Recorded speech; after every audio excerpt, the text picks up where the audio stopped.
नवोदय विद्यालय प्रवेश परीक्षा तैयारी मानसिक योग्यता।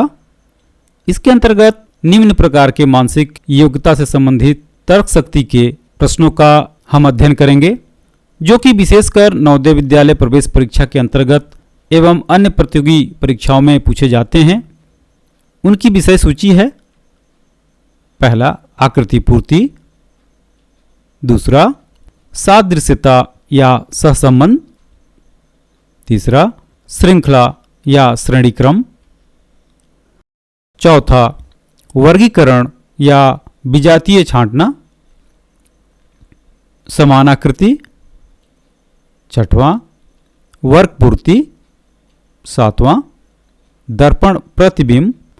आठवां, कागज को मोड़ना एवं काटना। नौवां, छिपी या निहित आकृति को खोजना। 10वां, आकृति निर्माण। इस तरह इन 10 प्रकार के तर्क शक्ति के प्रश्नों को जवाहर नवोदय विद्यालय प्रवेश परीक्षा में पूछा जाता है। इन्हें अन्य प्रतियोगी परीक्षाओं में भी पूछा जाता है। इनका हम वीडियोस के माध्यम से विश्लेषण के साथ में अध्ययन करेंगे। तो चलते हैं। सबसे पहले आकृति पूर्ति, फिगर कंप्लीशन से संबंधित प्रश्नों का अध्ययन करते हैं। आकृति पूर्ति अर्थात अधूरी आकृति को पूरा करना। इस परीक्षण से परीक्षार्थियों की कल्पना शक्ति की जांच की जाती है। समस्या आकृति के रूप में दी गई किसी आकृति या आकृतियों के समूह के 1/4 छुपे हुए या खाली भाग को खोजना होता है, जो उसी प्रश्न में दिए गए विकल्पों में किसी एक में होता है। आओ इसे हम उदाहरण से समझते हैं। यहाँ पर समस्या आकृति दिया गया है। इस समस्या आकृति में पहले खंड में एक वृत्त, उसके अंदर छोटा वृत्त। दूसरे खंड में एक वर्ग, उसके अंदर छोटा वर्ग।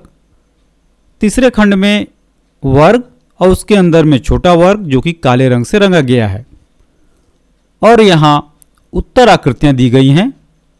इन 4 उत्तर आकृतियों में से एक आकृति उत्तर आकृति है, जो कि समस्या आकृति के चौथे खाने को पूरा करेगी। वही उत्तर आकृति होगी और वही उत्तर सही होगा। यहाँ पर हम देखते हैं, पहले खंड में वृत्त, उसके अंदर में छोटा वृत्त। दूसरे खंड में वर्ग, उसके अंदर में छोटा वर्ग और उसके ठीक तिरछे में उसी की प्रतिबिंब वर्ग और उसके अंदर में छोटा वर्ग, बिल्कुल उसी के जैसे यहाँ पर है। और छोटे वर्ग काला है, यानी काले रंग से भरा गया है।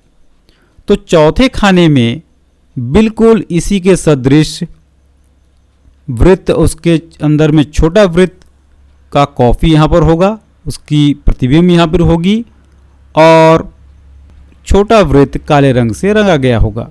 यही सही उत्तर होगा। अब हम उत्तर आकृति की ओर जाते हैं। ये देखिए, तीसरे नंबर का उत्तर सही उत्तर होगा, क्योंकि समस्या आकृति के चौथे खंड को पूरा करती है। इस तरह तीसरा उत्तर सही उत्तर है। यह उत्तर आकृति हुआ। इस तरह इस आकृति में खाली भाग के साथ केवल उत्तर आकृति 3 को मिलाने पर आकृति पूरी होती है, इसलिए उत्तर 3 होगा। ऐसे प्रश्नों को आप गौर से और पूरी तन्मयता के साथ में अध्ययन करेंगे। यहाँ पर समझने के लिए सरल से सरल प्रश्नों को उदाहरण के लिए दिया गया है। आपको समझने में आसानी हो, इसलिए विश्लेषण के साथ में हम इसको यहाँ उदाहरण के रूप में दिए हैं। पूरी अभ्यास माला के लिए आपको हमारी वेबसाइट में जाना होगा। अगले उदाहरण में जाते हैं हम। यह है समस्या आकृति। पहले खंड में 1 बॉक्स, दूसरे खंड में 2 बॉक्स, तीसरे खंड में 3 बॉक्स, चौथे खंड में बिल्कुल 4 बॉक्स होनी चाहिए। जिस तरह श्रृंखला बन रही है उसके हिसाब से चौथे खंड में 4 बॉक्स होनी चाहिए। यहाँ पर उत्तर आकृतियाँ हैं। ये देखिए उत्तराकृति। पहली उत्तराकृति में 5 बॉक्स, दूसरे उत्तराकृति में 6 बॉक्स, तीसरे उत्तराकृति में 3 बॉक्स और चौथे उत्तराकृति में 4 बॉक्स हैं। अब यहाँ पर हम देखते हैं पहले खंड में 1 बॉक्स, दूसरे खंड में 2 बॉक्स, तीसरे खंड में 3 बॉक्स, तो चौथे खंड में बिल्कुल 4 बॉक्स होंगे। यह पहला उत्तर गलत है, दूसरा उत्तर गलत है, तीसरा उत्तर गलत है, ये चौथा उत्तर सही है। इसलिए इस समस्या आकृति का उत्तर चौथा होगा। अब हुआ हमारा पूर्ण आकृति। इस आकृति में खाली भाग के साथ केवल उत्तर आकृति 4 को मिलाने पर आकृति पूरी होती है, इसलिए उत्तर 4 होगा। इस तरह आप सरल से सरल अभ्यास के द्वारा अपने आप को पारंगत करना होगा ताकि आप कठिन प्रश्नों को आसानी से हल कर पाएं। प्रायः देखा यह गया है, ये प्रश्न देखने में बहुत ही सरल होते हैं, लेकिन जब विद्यार्थी परीक्षा में बैठते हैं तो इन प्रश्नों में त्रुटियां बहुत होती हैं, गलतियां होती हैं और प्रतियोगी परीक्षाओं में सफल विद्यार्थी और असफल विद्यार्थियों में बिल्कुल महीन अंतर होता है। इसलिए मानसिक योग्यता के प्रश्नों को बहुत ध्यान से करना होता है। हमारे अभ्यास माला में सैकड़ों प्रश्न विश्लेषण के साथ में दिए गए हैं।